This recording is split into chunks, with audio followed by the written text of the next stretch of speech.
Good afternoon, I'm Raine Musñgi. This is Newsfeed. Catanduanes is now under signal number 2 due to Tropical Storm Christine. Meanwhile, signal number 1 is up over dozens of areas around the country, including Metro Manila, Ilocos Norte, Samar, Leyte, and Dinagat Islands.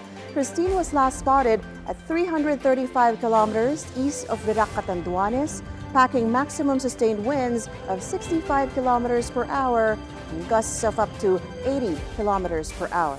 Weather Bureau Pagasa says Christine could intensify into a severe tropical storm before making landfall over Isabela or northern Aurora tomorrow or on Thursday.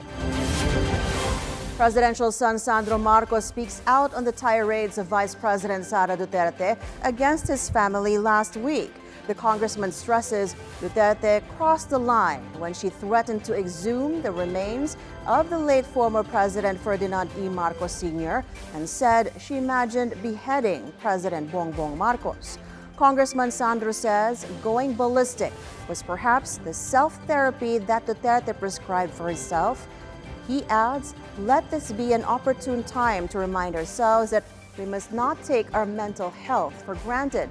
Above all else, Sandro says he sincerely hopes that the Vice President is okay.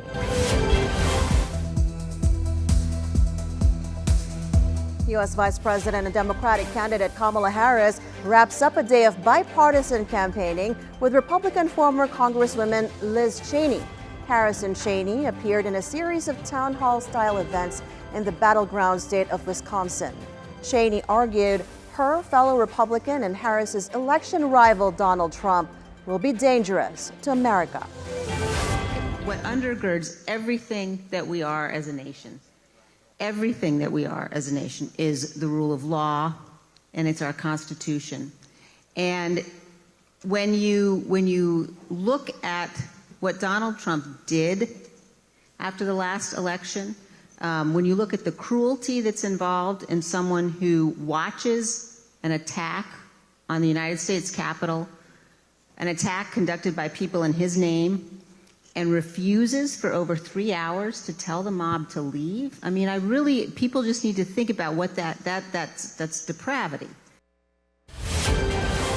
Donald Trump again claims God saved him from assassination. Trump reiterated that remark as he courted Christians in a faith leaders meeting in North Carolina. As I look back at my life's journey and events, I now recognize that it's been the hand of God leading me to where I am today.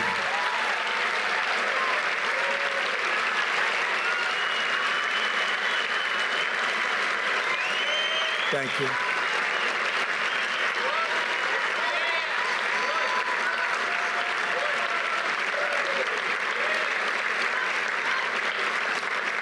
And my faith took on new meaning on July 13th in Butler, Pennsylvania, where I was knocked to the ground, essentially, by what seemed like a supernatural hand. And I would like to think that God saved me for a purpose, and that's to make our country greater than ever before. Trump also regarded himself as a protector of Christians and claimed a Kamala Harris administration will restrict religious freedoms. And those are the news this hour. I'm Raine Musñgi. We now bring you back to the House Quad Committee hearing into the drug war.